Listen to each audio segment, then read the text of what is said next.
Is that it? That is all. I'm going to now defer to Senator Whitehouse. Thanks very much. I'm sorry I had to step out for a minute. I had a federal agency in my office with a project in Rhode Island that needed a little attention, and that's what we do. I'm delighted that you all are here. Thank you very much. My Rhode Island experience has been that we've been pretty successful at being able to reduce prison populations. I think the numbers are 23% reduction from 2008 to 2016, and another 34% from 2017 through 2021. A lot of that has been diverting people away at early stages. I helped launch the drug court when I was Attorney General.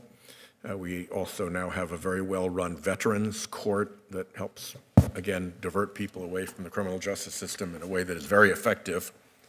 And if you've ever been to what they call a veterans court graduation and compared that to the day of a district court conviction, in one case, the guy's going out the back door in manacles and the family's crying, and in the other case, he's coming back to a cheering family and their balloons. And they've had very, very, very good results with reduced reoffending and reincarceration.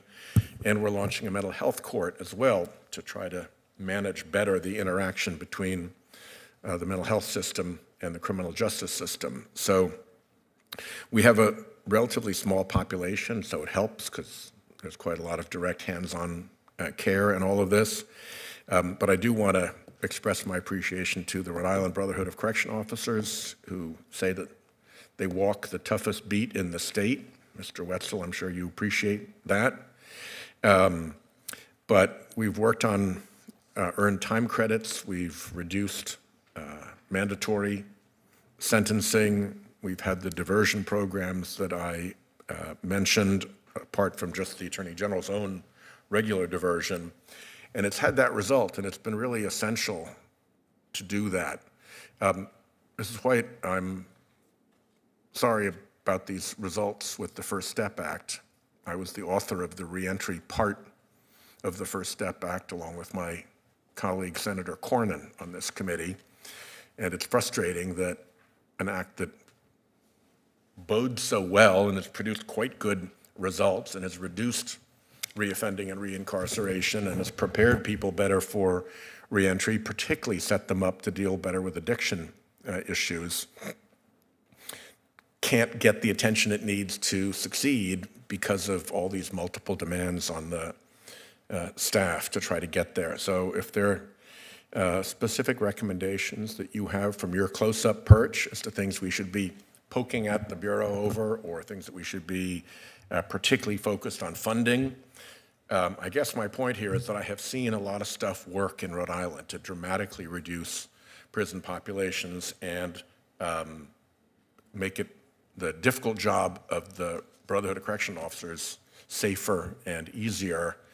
And to me, the First Step Act was an effort to take some of those lessons and move them into the federal system. So it's, as I said, it's irritating and frustrating that we are where we are on that.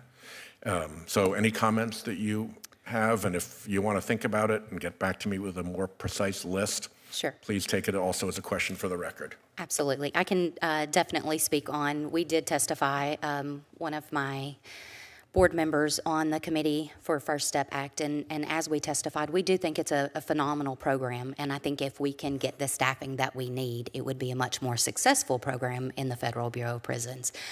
There is more detailed stuff that I will submit to your office. Okay. I'm assuming that there are sort of mandatory staffing requirements at various posts in the prison that require people to be pulled off to go and hit those mandatory posting requirements. Is that generally the problem? So We do what we call augmentation, and so anyone who works, say, education, health services, anywhere, if there is a vacancy, and we start our day, every day in almost every prison with vacancies for the correctional roster, you get pulled or augmented to a correctional officer post. And so that's part of the issue, and that's why I said staffing. If we can get our staffing to where it needs to be, those individuals would not have to be pulled off at their post, and they could provide the class or the training or the programming or whatever that they should be doing instead of being a correctional officer for the day. Yeah, okay. Well, my time's up. Chairman, thank you for the hearing. Thank you to this distinguished panel, and Mr. Wetzel, thank you for your service. Senator Whitehouse, I'm grateful. I'm told